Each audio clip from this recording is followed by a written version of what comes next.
সাবধান, বাজারে বাজারে ঘুরছে পুলিশ। প্লাস্টিক ক্যারিব্যাগ ব্যবহার দেখলেই কড়া হাতে জব্দ করা হচ্ছে। এমনকি সতর্ক করা হচ্ছে প্লাস্টিকের ব্যবহার নিয়ে, কারণ প্লাস্টিক নিষিদ্ধ। এর আগেও প্রশাসনের পক্ষ থেকে প্লাস্টিক ক্যারিব্যাগ বর্জন করতে একাধিক পরিকল্পনা নেওয়া হয়েছে।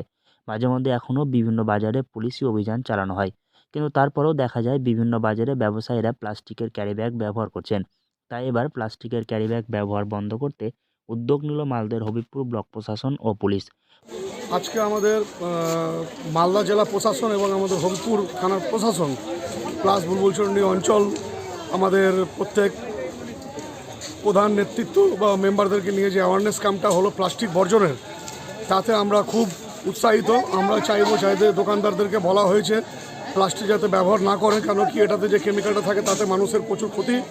তা আমরা চাইবো যেরকম প্রশাসন চাইছে বা আমরাও চাইছি যাতে জনগণ যে কোনো জিনিস কিনবেন তাতে যাতে প্লাস্টিকের জিনিসগুলো না কিনেন, ঠোঙা ব্যবহার করেন, কেন কি এটাতে আমাদের প্রচুর শরীরে ক্ষতি।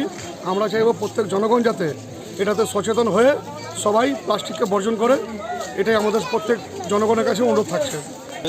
প্রথম পর্যায়ে প্রশাসনের পক্ষ থেকে ব্লকের বুলবুলচন্ডী বাজার চত্বরে জোর কদমে শুরু হয়েছে অভিযান। এলাকার দৈনিক বাজারের মার্কেট কমপ্লেক্স সহ বিভিন্ন জায়গায় পুলিশ প্রশাসনের কর্তারা যৌথভাবে অভিযান চালাচ্ছেন। প্রথমে ব্যবসায়ীদের সতর্ক করছেন, প্লাস্টিক ক্যারিব্যাগ ব্যবহার যেন না করা হয় সে বিষয়ে বোঝানো হচ্ছে। ক্ষতিকারক দিকগুলো বোঝানো হচ্ছে বিক্রেতাদের। তারপরেও যদি বাজারে কোনো ব্যবসায়ী এই নিষিদ্ধ প্লাস্টিক ক্যারিব্যাগ ব্যবহার করেন তার বিরুদ্ধে কড়া ব্যবস্থা নেবে প্রশাসন। মালদা জেলার পুলিশ, হবিবপুর থানার পুলিশ, বুলবুলচন্ডী গ্রাম পঞ্চায়েতের পক্ষ থেকে প্লাস্টিক বর্জন করার জন্য সচেতন করা হলো বুলবুলচন্ডী স্ট্যান্ডে বাজারে। এমনকি জরিমানা পর্যন্ত হতে পারে। বিশেষ করে খাবারের দোকান, মুদি সামগ্রীর দোকানগুলিকে বেশি করে সতর্ক করা হয় পুলিশ প্রশাসনের পক্ষ থেকে। আগামীতে চলতে থাকবে পুলিশি এই অভিযান। প্রশাসনের এমন উদ্যোগকে সাধুবাদ জানাচ্ছেন সাধারণ মানুষ। মালদহ থেকে হরষিত সিংহ, লোকাল 18 বাংলা।